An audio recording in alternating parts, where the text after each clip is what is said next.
Hi everybody, and thank you for joining us for another week of Get Creative Hands Together. Loved this week's session.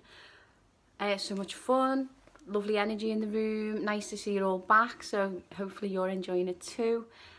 So Julie started the session by talking about the importance of repetition and sequence, and she'd done a lot of work creatively with you while you were having fun with your little ones around repetition of patterns, sequence and things like that. And it may just seem like, oh, that's it's creative, it's arty, we understand, the learning for that for maybe maths and understanding the world and lots of other things that we do in the early years. But actually it has a really, really important message in relation to mental health in the early years. So we're just going to break down some of those key messages for you now. And the reason that we're talking about repetition and repeated things is that one thing that our brain really loves is things when it is the same, things that are reliable, things that are repeated, things that are familiar. Our brain likes that.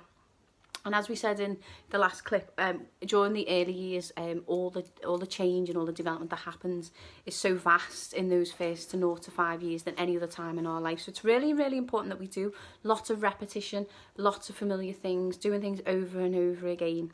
And I'm going to tell you a couple of reasons why that's so important. One of the reasons for that is something that we call attachment. And the reason we talk about attachments in the early years is because research has shown us it lowers in later life the chances of depression. Good healthy attachment lowers depression, it lowers levels of anxiety, problems around eating disorders, and also the likelihood of effective coping strategies being developed. So huge stuff in relation to mental health later on in life, but it has to be done in the early years. So when we're talking about attachment, we're talking about good quality, healthy attachment. So every child is biologically kind of programmed to attach to our key caregivers, but what we want is good quality, healthy attachment. And lots of times when we speak to parents and carers and other professionals, we'll say, what is attachment? And lots of people will say, it's bonding. Bonding is definitely a part of attachment, and we've seen lots of lovely bonding in the room in this week's session. But in relation to mental health, it's about a lot more. It's about survival. It's a biological survival mechanism that our babies are born with. It's about safety, and I know Julie talked a lot about safety in the session. It's about reliability, predictability, and as I said, our brain likes that. So our brain is happy when things are reliable and predictable and we know what's coming, and good quality healthy attachment does that. And it does that by creating a sense of safety and trust for a little one. And this can start, you'll read this in your packs, but this can start from conception. So it starts when the baby's in mum's tummy. So we want to be doing lots of talking to the baby inside the tummy. We want to do lots of, listen to particular music, familiar smells.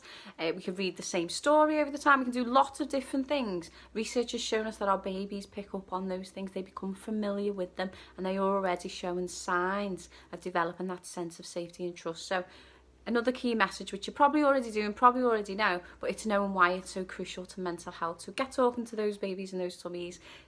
Nice smells, lots of stories over and over again, same songs, things like that. That repetition, yeah, lots of things over and over again, the same.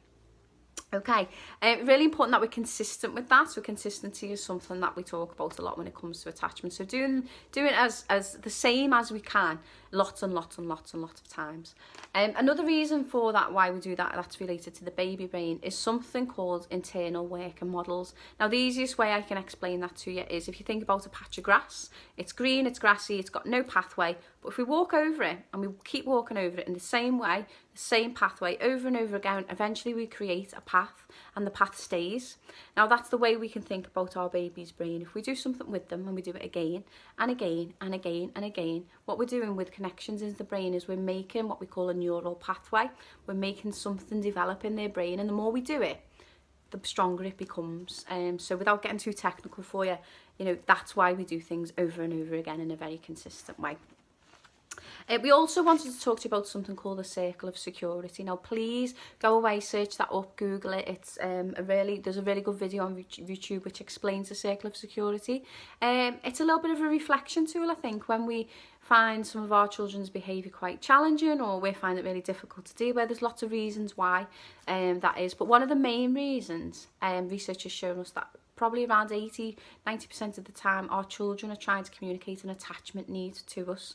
So the circle helps us kind of sit back and think, okay, is it a need to try and help them explore the world, or is it a need to help them organise feelings, label feelings, help them just deal with those big feelings and get them back on the way outside in the world. Now, already I've seen in the session, in the groups, I've seen children who are very ready to explore that new situation, straight in there, getting involved. And we're all different as adults, as individuals, and also as babies and children. And some of our children take that little bit longer to warm up, and that's okay. But what we've got to do is reflect on what our children need as they kind of go through their little journey in the world.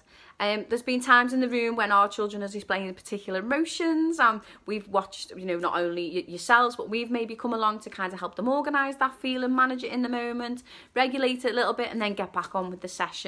And you know, these are things that you'll do naturally anyway, but what we want to make sure is that you know the importance of it for mental health in the early years. So please do have a little Google about the Circle of Security. Really interesting to have a little read about it and use it in your day-to-day. Parenting and caring, you kind of, you know, you're finding something difficult to understand with a little one. Usually they're asking you for something around attachment. They want to feel safe again. So what is it that they need? Is it